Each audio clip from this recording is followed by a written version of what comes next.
Good morning, students. Today we will start a new chapter of science, that is chapter number 7, diversity in living organisms. So first the question is, what do you mean by the diversity? आप diversity से क्या समझते हैं? So diversity refers to the differences between the living organisms. यानी diversity किसको refer करता है? Living organisms के बीच की similarities और उनके differences को. Okay, so it is evident from the fact that no two human beings are exactly alike. यानी कि ये फैक्ट है कि जैसे दो ह्यूमन बींग्स हैं वो भी एक जैसे नहीं दिखते. Let us take an example. Consider yourself and one of your friend. Anyone can easily differentiate between you and your friend because of your face cut. Your height may be different from each other. So it can be said that each living organism has a unique characteristic for which it can be differentiated from the other living organisms. यानी कि अभी हमने एक example लिया कि हर एक living organism की अपनी एक यूनिक कैरेक्टरिस्टिक होती है या फीचर्स होते हैं जिससे वो दूसरे लिविंग ऑर्गेनिज्म से डिफरेंट होता है. Okay, so now in this chapter we will discuss about the biodiversity and their kingdoms. So first of all, what is biodiversity? The enormous diversity of living organism is known as biodiversity. यानी कि living organism के बीच में enormous मतलब number of differences and similarities होती है, उनके basis पर उनको classify किया गया है और उन्हीं को हम क्या कहते हैं? Biodiversity. Bio means क्या? Living organism and diversity means क्या? Differences between them. It refers to different life forms found in a particular area. तो बायोडायवर्सिटी वर्ड से क्या रेफर होता है? It refers different life forms. एक पर्टिकुलर एरिया में कितने लाइफ फॉर्म जो है, प्लांट्स है, एनिमल्स है, वो एक दूसरे से कितने डिफरेंसेस और कितने सिमिलरिटीज रखते हैं, उससे हम क्या कहते हैं? Biodiversity. Now the classification. What is classification? Grouping of living organisms into broader groups and subgroups on the basis of their similarities and differences is known as classification. यानी कि एनिमल्स या फिर लिविंग ऑर्गेनिजम्स को उनके basis पर classify करना या groups में डिवाइड करना, उसके बाद फर्दर डिवीजन से सब ग्रुप्स में डिवाइड करना on the basis of their similarities and differences. किसी भी चीज को अगर हम ग्रुप्स के अंदर डिवाइड कर रहे हैं तो वो किस बेसिस पर करेंगे? Their similarities and differences. जो सिमिलर होंगे उन्हें हम एक ग्रुप में रखेंगे और जो डिफरेंस होंगे तो उनको हम क्या करेंगे? अलग अलग ग्रुप में रखेंगे. तो उन्हीं ग्रुप्स में डिवाइड करने को हम क्या कहते हैं? Classification. Now the next is need for classification या एडवांटेज ऑफ क्लासिफिकेशन. क्लासिफिकेशन की जरूरत क्यों हुई या फिर इसके क्लासिफिकेशन के बेनिफिट्स या एडवांटेजेस क्या है? So first, identification of living organism. We can easily identify the living organism. यानी कि हम किसी भी लिविंग ऑर्गेनिज्म के आइडेंटिफिकेशन के लिए क्लासिफिकेशन करते हैं तो उससे हमें इजीली अंडरस्टैंड कर सकते हैं, इजीली स्टडी कर सकते हैं उस लिविंग ऑर्गेनिज्म के फीचर्स के बारे में, प्रॉपर्टी के बारे में और यूजेस के बारे में. Second, useful in study of fossils. यानी कि अगर कोई एरिया है, कोई एनवायरनमेंट है तो उसमें पास्ट में कैसे लिविंग ऑर्गेनिज्म से, कौन से प्लांट्स से, कौन से एनिमल्स से, तो वो सब हमें पता चल सकता है because of the classification. Fossils का मीन्स क्या होता है? It means the dead and decaying matter. Dead and decaying matter of the living organism. यानी पहले जो ऑर्गेनिज्म से उनका डेड और डिकेट होने के बाद में जो मैटर हो जाता है वो सॉइल में मिल जाता है, उससे हम क्या कहते हैं? फॉसिल्स. Basis of classification. अब आपने क्लासिफिकेशन रीड कर लिया, उसके एडवांटेजेस पढ़ लिए, तो अब आप बताओगे क्लासिफिकेशन किस बेसिस पे किया जा सकता है? बिकॉज सबके पास में बहुत सारी सिमिलरिटीज भी होंगी, डिफरेंसेस भी होंगी, तो हम किस बेसिस पर क्लासिफिकेशन कर सकते हैं? Aristotle, a great philosopher, classified living organisms on the basis of their habitat. तो एरिस्टॉटल थे, एक ग्रेट फिलोसोफर थे. उन्होंने जो है लिविंग ऑर्गेनिज्म को उनकी हैबिटेट के बेसिस पे डिफरेंशिएट किया या ब्रॉडर ग्रुप्स के अंदर डिवाइड किया. They categorize 3 groups, that is terrestrial, aquatic and aerial. तो उन्होंने 3 कैटेगरी बनाई. वो 3 कैटेगरी कौन सी थी? टेरेस्ट्रियल एनिमल्स या फिर प्लांट्स जो कि जमीन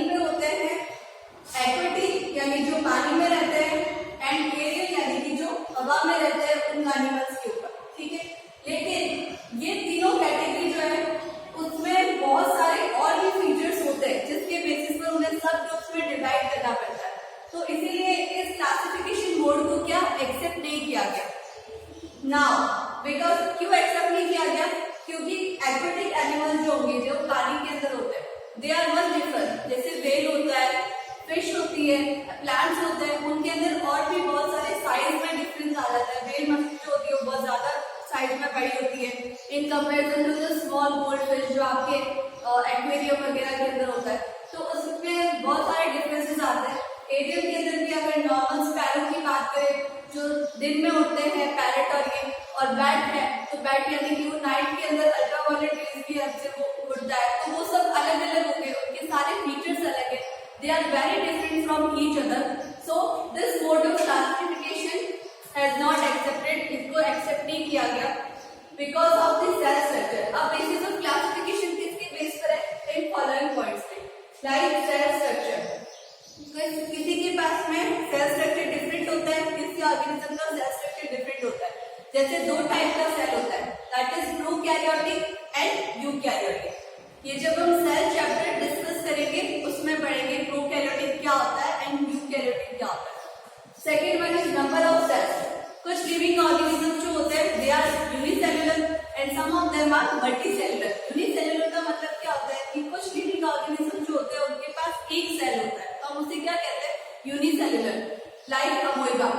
और कुछ यूनिक सेल्स जो होते हैं मतलब कि उनके पास में मल्टी सेल्युलर बहुत सारे सेल्स होते हैं, like human beings, plants, animals, इनके पास में बहुत सारी सेल्स होती है, तो इसके बेसिस पर भी क्लासिफाई किया जा सकता है।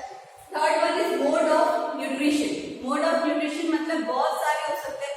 सेप्टोट्रॉफ जो dead and decaying organic matter पे फीड करते हैं, ऑटोट्रॉफ यानी जो खुद अपना खाना बनाते हैं, और हेटेरोट्रॉफ यानी कि दूसरों के ऊपर डिपेंड करते हैं। तो मोड ऑफ न्यूट्रिशन में भी एनिमल्स और प्लांट्स को क्लासिफाई किया जा सकता है या फिर लिविंग ऑर्गेनिज्म को क्लासिफाई किया जा सकता है।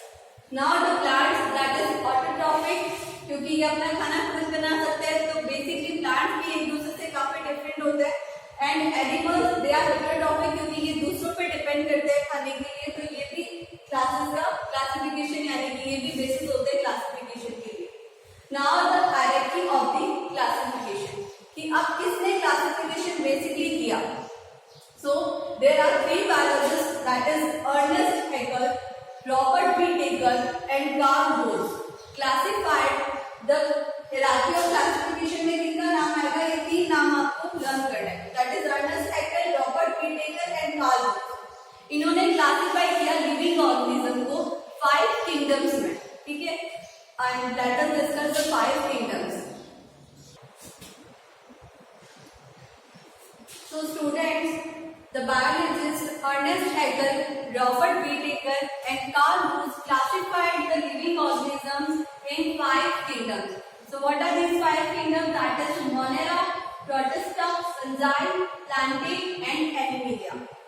These two groups we will discuss in our next lecture. ठीक है, तो ये दो ग्रुप जो है Plantae and Animalia। Plantae में कौन आते हैं? All type of plants, and Animalia में कौन होंगे? All type of animals। तो अब इनको हम बाद में डिस्कस करेंगे नेक्स्ट लेक्चर के अंदर। Today I will discuss about the Monera, protista and fungi. So first of all Monera, prokaryotic organism होता है। प्रोकैरियोटिक का मीन्स क्या होता है कि सेल होती है, ठीक है। सेल्स के अंदर प्रोकैरियोटिक मीन्स होता है, इसके अंदर जो है न्यूक्लियस नहीं होता है। तो यहाँ लिखा है means these organisms do not have organised nucleus. Nucleus का शेप नहीं होता है, जो एक सेल होता है इस साइड से, this is the shape of cell, ठीक है। इसका जो सेंटर पॉइंट होता है ये होता है न्यूक्लियस, और we can say this is the brain of cell. तो ये इसका सेंटर वर्क करता है, तो हम इसे क्या कहेंगे? न्यूक्लियस। तो ये जो ऑर्गेनिजम्स होते हैं, कोई भी जो लिविंग ऑर्गेनिजम्स होता है, जैसे अगर कोई बिल्डिंग बनती है तो उसका ब्लॉक होता है कि सबसे फर्स्ट क्या रखते हैं हम? उसका कोई ब्रिक होती है यानी ईंट रखते हैं, उसका फॉर्मेशन होता है बिल्डिंग की डिजाइन के लिए, या स्टोन के थ्रू करते हैं, तो उनका बिल्डिंग ब्लॉक है।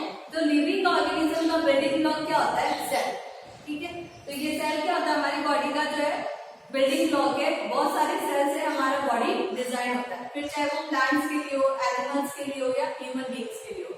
तो यहाँ पे हमने क्या लिखा है? दैट इज प्रोकैरियोटिक, मींस इनके अंदर जो न्यूक्लियस है वो वेल डिफाइंड शेप में नहीं होता है, वो डिसॉल्व होता है लिक्विड के अंदर।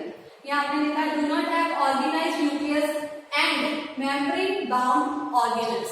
ऑर्गेनल्स का मीन्स होता है छोटे छोटे कण, ठीक है। तो इसके अंदर जो सेल होता है बहुत सारे ऑर्गेनल्स होते हैं like mitochondria, lysosome, ribosome and we will discuss about that in our next chapter. तो अभी आपको यही समझना है कि यहाँ पे न्यूक्लियस नहीं होगा मोनेरा में और इसी के साथ में मेम्ब्रेन बाउंड ऑर्गेनल्स भी होंगे। What is membrane? मेम्ब्रेन का मतलब होता है कि अगर न्यूक्लियस के चारों ओर अगर एक कवरिंग है जो इसको प्रोटेक्ट करती है, हम उसे क्या कहते हैं? That is membrane. Okay, now on the basis of nutrition they may be autotrophic और हेटेरोट्रॉपिक। ऑटोट्रॉपिक का मीन्स क्या होता है? जैसे आप बोलते हो ना ऑटोमेटिक, ऑटोमेटिक मीन्स क्या होता है? खुद से होना, ठीक है। तो ऑटोट्रॉपिक मीन्स क्या हो गया कि ये अपना फूड जो है वो अपने आप प्रिपेयर कर सकते हैं। So they can prepare their own food. That is why they are known as autotrophic. And heterotrophic means क्या होता है? They depends on other for their food requirement. यानी कि वो अपने food requirement के लिए किसी दूसरे पे डिपेंड करते हैं, तो उसे क्या कहते हैं? हेटेरोट्रॉपिक। जैसे हम प्लांट्स और एनिमल्स दोनों के ऊपर डिपेंड करते हैं अपने फूड के लिए, तो हमारा मोड ऑफ न्यूट्रिशन क्या हो गया? Heterotrophic. We can't prepare our own food. अब आप ये मत समझ लेना कि आप फूड कुक करते हो, ठीक है, वो आप बना रहे हो, कुक कर रहे हो, ठीक है, प्रिपेयर नहीं कर रहे हो, उसका अलग से नहीं आता है, क्योंकि प्लांट्स अपना फूड जो है फोटोसिंथेसिस प्रोसेस से खुद बनाते हैं। तो वो कैसा मोड ऑफ न्यूट्रिशन होता है? Autotrophic. Now the example of monera are bacteria, blue green algae etcetera, and this is the diagram of bacteria. Okay, second one is protista, eukaryotic organism. So basically दो type के cells होते हैं, that is prokaryotic and eukaryotic. Prokaryotic में nucleus shape में नहीं होता है, ठीक है, और यूकैरियोटिक के अंदर क्या होता है? न्यूक्लियस जो होगा वो एग्जैक्टली राउंड शेप में होगा और मेम्ब्रेन बाउंड ऑर्गेनल्स भी होंगे। Next, they may be autotrophic और हेटेरोट्रॉपिक। तो ये भी क्या हो सकते हैं? खुद भी अपना खाना बना सकते हैं और दूसरों के ऊपर भी डिपेंड कर सकते हैं। फॉर लोकोमोशन, लोकोमोशन यानी कि मूवमेंट करने के लिए, जैसे मैं मूवमेंट कर रही हूँ तो मैं मूव किससे कर रही हूँ? बिकॉज ऑफ माई लेग्स, ठीक है। तो इनके लोकोमोशन यानी इनके मूवमेंट के लिए इन ऑर्गेनिजम्स के पास में सीलिया और फ्लेजेला होता है। सीलिया क्या होता है? सीलिया मीन्स हेयर लाइक स्ट्रक्चर। इसे हम क्या कहते हैं? हेयर लाइक स्ट्रक्चर जो होता है उसे हम बोलते हैं सीलिया। और फ्लेजेला क्या होता है? प्यूसोडोपोडिया या फ्लेजेला होता है। जैसे ये स्ट्रक्चर दिख रहा है, ये एक फिंगर लाइक स्ट्रक्चर होता है, जिसकी वजह से वो जो फिंगर लाइक प्रोजेक्शन करता है और फिर इस तरीके से मूव करता है। तो इसको आप क्या बोलते हो? प्यूसोडोपोडिया और फ्लेजेला, जिसकी वजह से ये ऑर्गेनिजम्स मूव करते हैं या लोकोमोशन करते हैं, मूवमेंट होता है। Okay, and the example are amoeba. तो ये किसका एग्जांपल है? प्रोटिस्टा का। Okay, now the fungi. Fungi means क्या होता है? फंगस। नॉर्मली आप फंजाई को क्या बता सकते हैं कि fungi means what? That is fungus. Heterotrophic eukaryotic organism. अब हेटेरोट्रॉपिक का मीन्स आपको समझ में आ गया। हेटेरोट्रॉपिक मीन्स क्या है? अपना खाना खुद नहीं बनाएंगे, they depend on other organism for their food. तो फूड के लिए किसके ऊपर डिपेंड करते हैं? दूसरों के ऊपर। यूकैरियोटिक है, इसका मतलब इनके पास में इनका खुद का न्यूक्लियस होगा, वेल शेप्ड न्यूक्लियस होता है, and they also have membrane bound organelles, and some of them are saprotrophs. What do you mean by the saprotroph? Saprotroph का मीन होता है dead and decaying organic matter को feed करने वाले। जैसे आप अपना लंच बॉक्स लेकर आते हैं और कभी कभी स्कूल में भूल जाते हो, तो फिर बाद में जब उसे नेक्स्ट डे आकर ओपन करते हो तो आप क्या देखते हो? फंगस लग जाता है। तो वो फंगस क्या है? क्योंकि वो डेड ऑर्गेनिक खराब हो गया फूड, तो उसके ऊपर क्या होता है? फंगस लगता है। तो इसीलिए saprotroph मीन्स क्या होता है? They feed on dead and decaying organic matter. मतलब जो डेड हो जाता है और डिकम्पोज होने लगता है, उसके ऊपर जो फीड करता है उस टाइप को हम क्या कहेंगे? saprotroph. And others are parasites. Parasites क्या होते हैं? लाइक लीचेस, और इन सब में क्या होता है? जैसे लाइस है, लाइस में क्या होता है? जुएं होती है, तो वो क्या होती है? वो आपके ऊपर फीड करती है ह्यूमन बॉडी पे या एनिमल्स के ऊपर, और फिर वो ब्लड को जो है वो अब्सॉर्ब करती है आपकी बॉडी से। तो वो आपके ऊपर रहकर अब्सॉर्ब कर रही है, इसका मतलब वो हेटेरोट्रॉफ तो है, क्योंकि उन्हें खाने के लिए किसकी जरूरत पड़ रही है? दूसरे की जरूरत पड़ रही है। तो जो ऐसे जानवर होते हैं, ऐसे लिविंग ऑर्गेनिज्म जो दूसरों पे डिपेंड करते हैं for their feed, for their food, उसे हम क्या कहते हैं? पैरासाइट, ठीक है। और ये होस्ट की बॉडी पे रहते हैं एज ए गेस्ट। जैसे हमारे घर पे गेस्ट आते हैं, हम उन्हें खाना खिलाते हैं, तो वैसे ये लिविंग ऑर्गेनिज्म भी होस्ट की बॉडी पर रहकर अपना न्यूट्रिशन जो है वो प्रोवाइड करते हैं, जिसे हम क्या कहते हैं? Parasites. example, yeast, mushrooms, etc. And this is the example, mushroom for the one side. So ये diagram है. Now you have to note down this all material in your notebook. Thank you, and we will discuss that 2 points in our next lecture, that is planting and animal care. Thank you.